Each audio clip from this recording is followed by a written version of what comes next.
Hey everyone, welcome to Coffee with Kim. I am Kim Bassett. I am your host of Coffee with Kim, and I am so excited to be here today.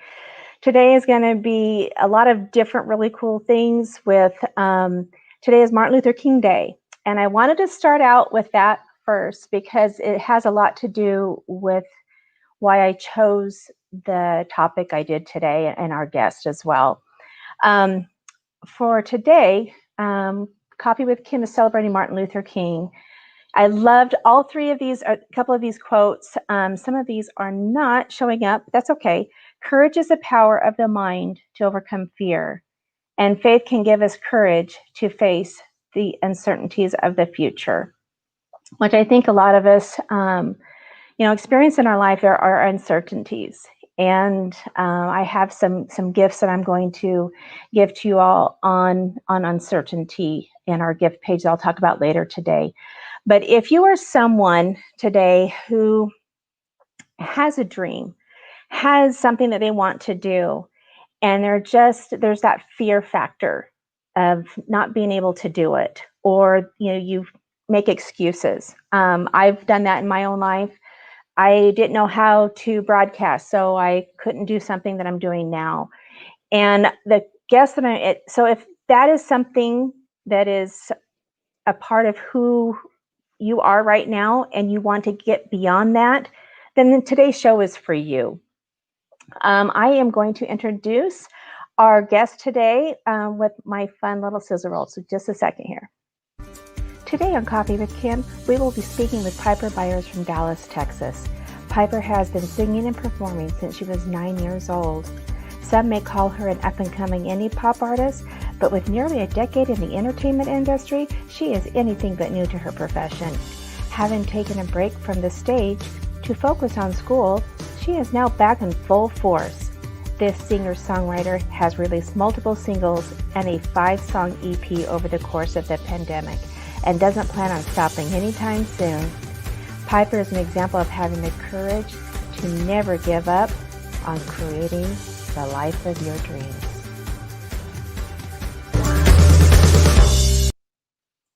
All right, everyone. Hi, Piper. Oh my gosh, I have been so excited to have you come on. Everyone, I just want to tell you real quick the story of Piper and I. So Piper's mom and I used to work together at high school. We were in the teacher's lounge one day, and I was talking about my daughter, Rachel, who sings, and my daughter, Sarah, who acts, and she was hearing me talk about it, and she's like, "Can I ask you about that?" And lo and behold, we get Piper in both of those areas, both of them, instead of just one each. And we've known each other about 10 years now. And so I'm about to turn 21, and I've known you since I was probably 9 years old, so a little more than a decade. Wow, that's and crazy. I have gotten to watch you grow in this industry, right? This entertainment industry. I've seen her be on commercials and shows and all these different things with acting, but it was really the music that I saw the passion come out. And we would be at, different recitals and things like that. But I listen to your music. It's beautiful.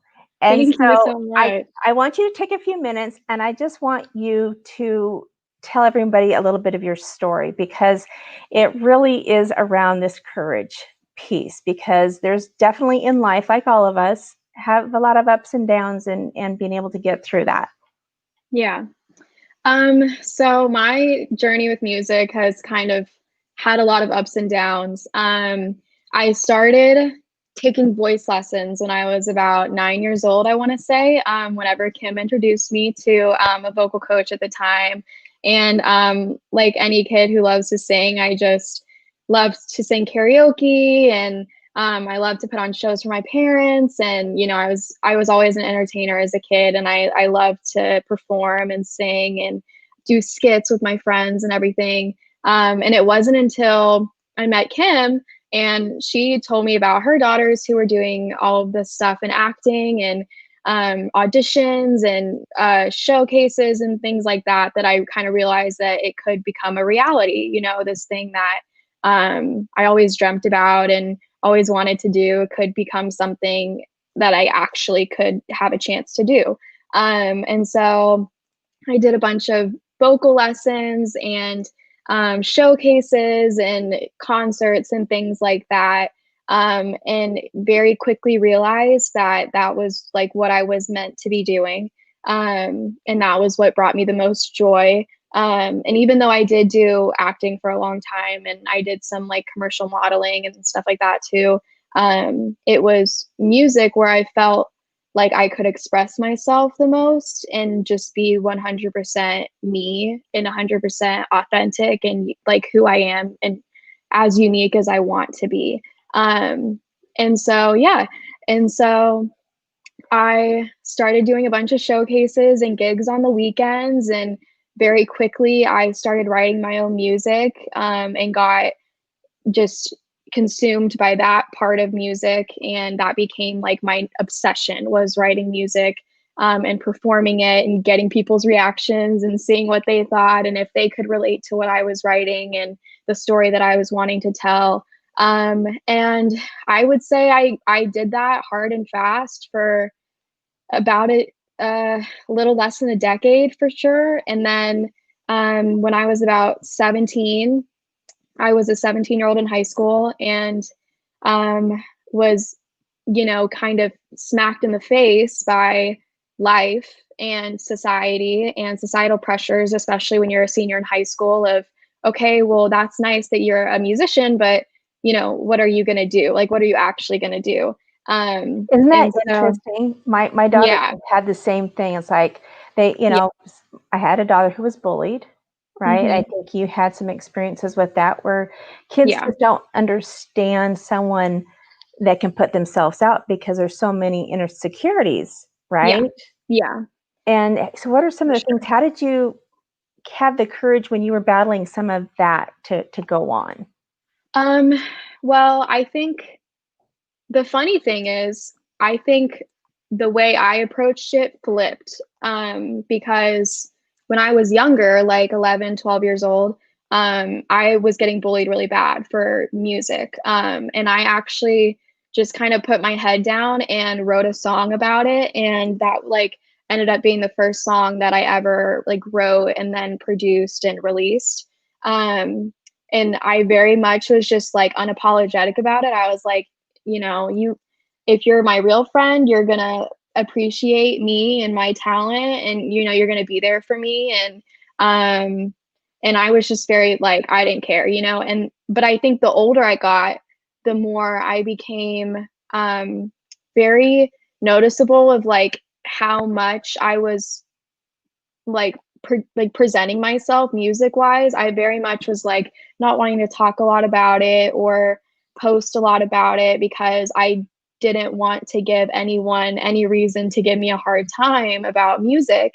And I became very timid about it and very shy. And my parents and me talk about this all the time because I used to never be like that when I was younger. But like the older I got and the more I realized that society doesn't really want you to be super out there. Like you can be different, but be different quietly, like that's how I felt. And so I'm just now learning again, like relearning how to just be unapologetic about it. And just, when you get older, you learn who your real friends are too. And Yeah. I almost think, I mean, bullying never really stops, to be honest, especially with social media. But I definitely know who to surround myself with now and who's in my corner and who's going to be there for me.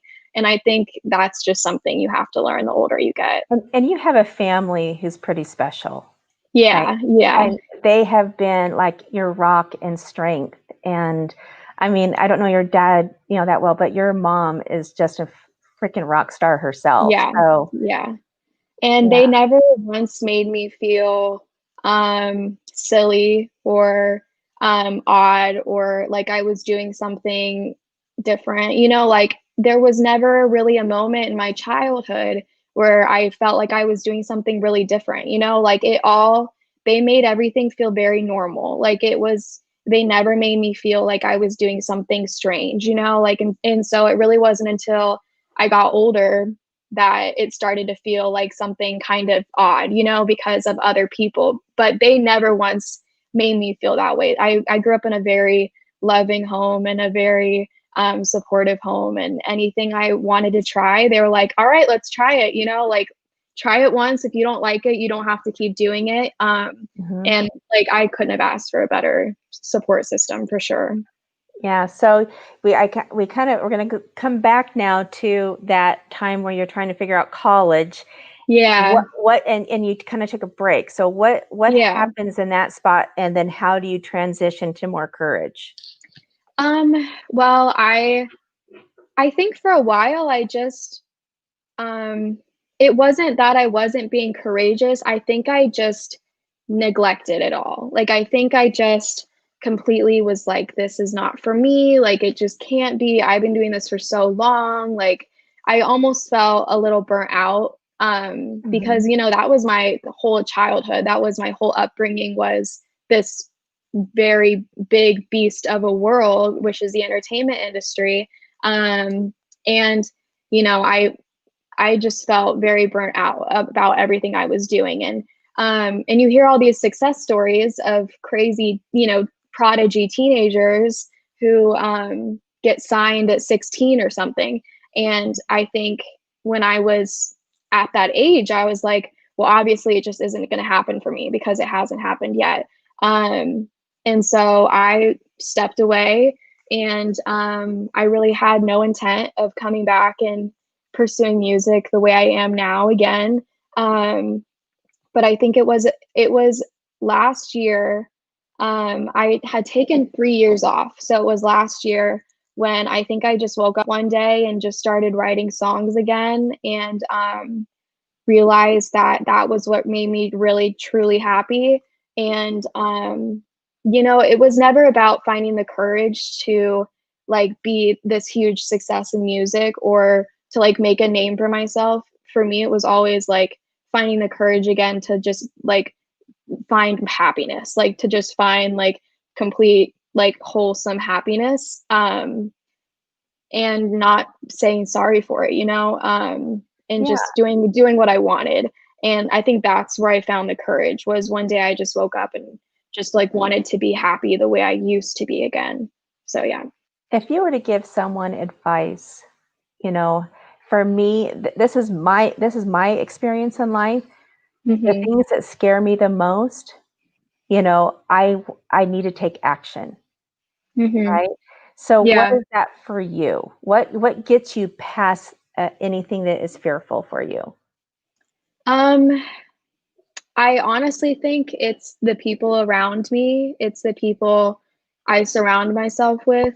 I have learned to surround myself with people who do the things that scare them, because I think that's when you like live life to the fullest. And I always try to just push myself. I'm always trying, I try to do the thing that scares me.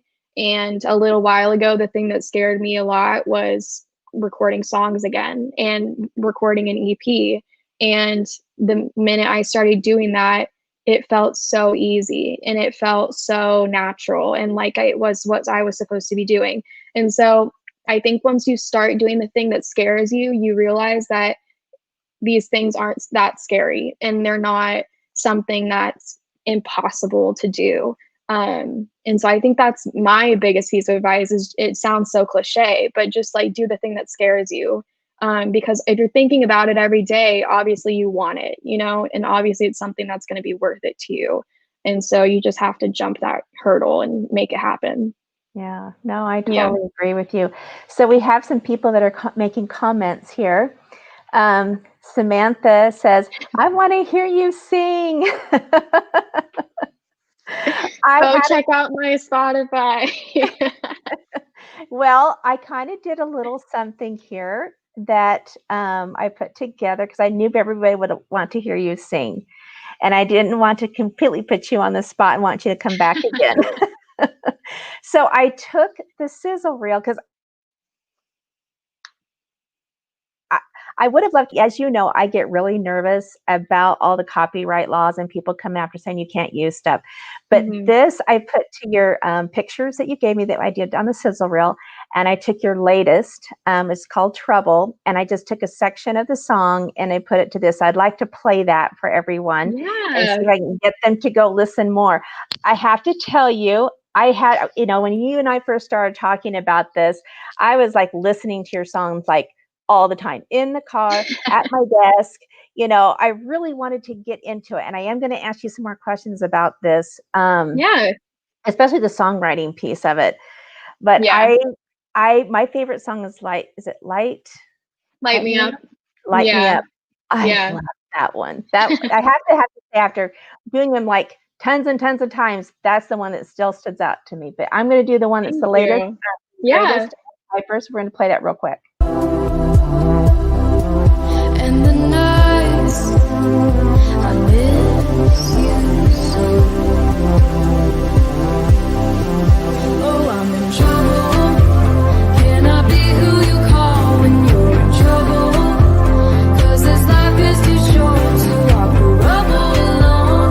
Oh, you're breaking my heart 'cause those blue eyes of yours are never subtle. Oh, I'm in trouble.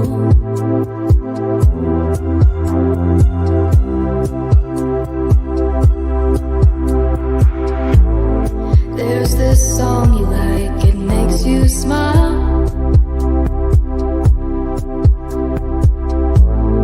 Makes me think about life for a while.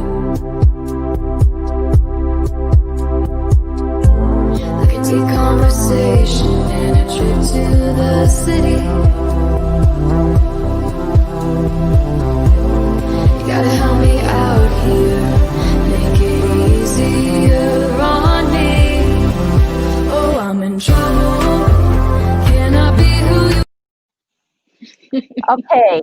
Can everybody now see? Yep, here comes the comments. I mean, can everybody see how, oh my gosh, she is so amazing. So Thank you. Can tell us what the songs mean. Do Trouble, but then I want you to tell me about a few of the other ones. Where did the inspiration come? How did you know how to put the music to it? Yeah.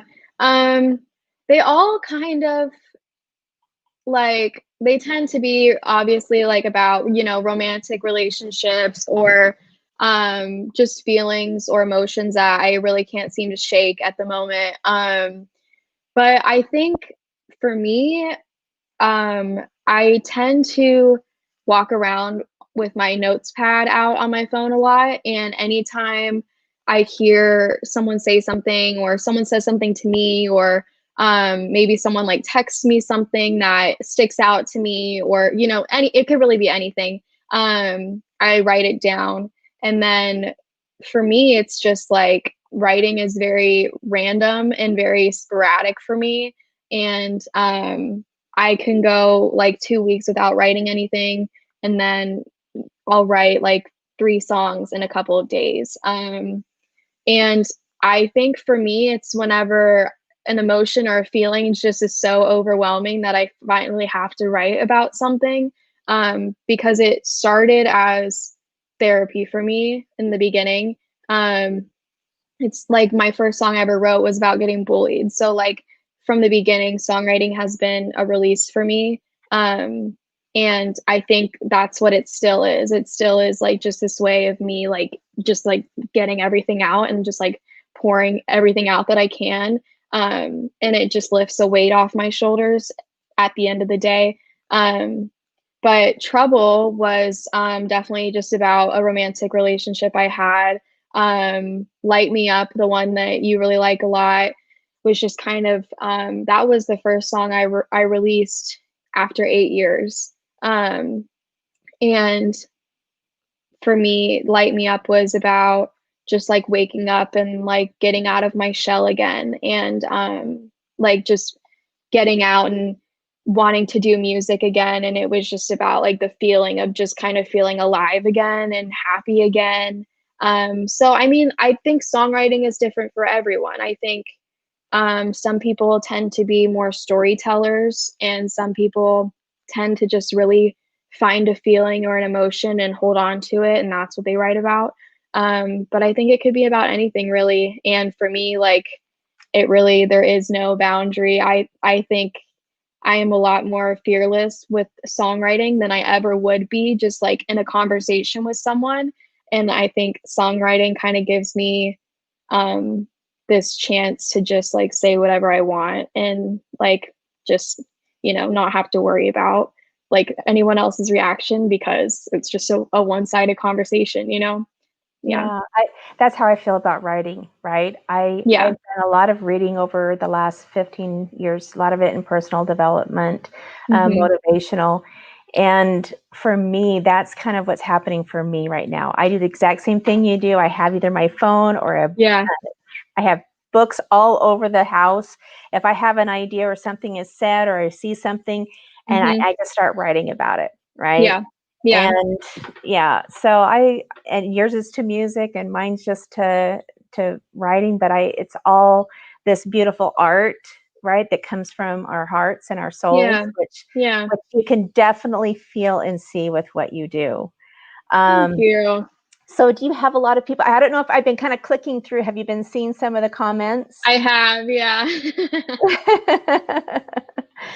And and that's what's so fun about doing this live. I love the interaction. I love that people can make comments and they can kind of live vicariously and be part of this, right, as we can Yeah. put these comments up there. Yeah. um, so do you have people that ask you about how to songwrite? And where I'm leading with this, right? Yeah. I do, yeah. And a lot of times I think people who are interested in songwriting already have, like an instrument or they already know the basic structure of how to write a song. And I think like the hardest part about songwriting is just like knowing what you want to write about and being able to evoke an emotion in an audience the same way that you do with any kind of writing. And that's the hardest part. So I think once you can get over that hurdle, it becomes easier to write songs. And you enjoy it too. You enjoy it a lot more when you feel like everyone else can understand what you're talking about. So yeah. Yeah. Yeah. Yeah. So you want to tell them what gift? So on Coffee with Kim, right? I asked my guests to provide a gift, and everyone I have been working and Piper's seen. I have literally been creating a gift page for people to go to for all of my guests, my past guests included. I have hers the most complete right now. So yeah, if you get there and not all of them are perfect yet, it's a work in progress, but I still, me, I want to give. And that's, having my, having, Piper on here to convey what she does, right? What she does, what she loves, what she wants, um, us to celebrate her. And then for people to connect with her, right? I want her to, I know you're going to be a household name one day. I just do. And, Thank you. and so you have such a beautiful heart and soul and a beautiful talent. And so her gift, I'm going to let her reveal. Yeah, so I was really racking my brain about what to do for this gift, but I decided to sit down and just kind of record some of my tips for songwriting, things that I've picked up on since I started writing when I was like 11, 12 years old. And these are the things that I wish someone would have told me when I started songwriting because it would have made things a lot easier a long time ago. But I've learned through trial and error that these are without a doubt like the things that make songwriting the easiest for me and the most worthwhile. And this is what has worked for me. I don't know if it's going to work for everyone, but this is my gift is I recorded a little video of all of my pro tips to songwriting. So yeah. Yeah, thank you. So I will be putting a link to the gift page down there. And what I'll probably do is, because I'm going to be making some changes to it, that's why I'm going to put the link and knowing that it's going to change a little bit. I'll also show what it's going to change to. I just want to make that really, really clear. I know it's a little confusing, but I couldn't get everything done as fast. Technology as it is doesn't always cooperate the best. And I am building this myself on my Groove pages. So, and is there anything else you would like to talk about as we're wrapping this up? Definitely just if you haven't checked out my music already, it's on all streaming platforms. And I've been writing a lot. I recently had COVID, and so the only thing there was to do was sit in my room and write music. And so I am planning on recording a lot more music soon. And so just keep an eye out for that. If you're following me, you should be able to see all the announcements and everything. And I'm really excited about this next chapter of music for me, and I can't wait for everyone to hear all the new songs. And yeah, just stay tuned. So when you release some new songs, would you be willing to come back on? Yeah, for sure. Yeah. Okay. All right. Course. That would be so fun. Anyway, thank you again so much. I appreciate you. Please, everyone, go check out her music. It really is, you can just feel her heart with it. And again, thank you so much, Piper, for coming on. It was just such Thank an you honor. for having me. You're the best. I had so much fun. I love it. Good. Thank you. All righty. I am going to introduce our next guest for next week. Our next guest is Tina Torres. Let's see if I can get her up here. This is Tina Torres. She is the gratitude specialist, and she will be in the coffee house next week. Just reminder too that we have a Facebook page. We are on YouTube. We are on Instagram. I have everything loaded on all those platforms right now. So just so grateful for the guests that I've had. Happy Martin Luther King Day to everyone, and just have a great day. Be courageous. Go out and make your dreams come true.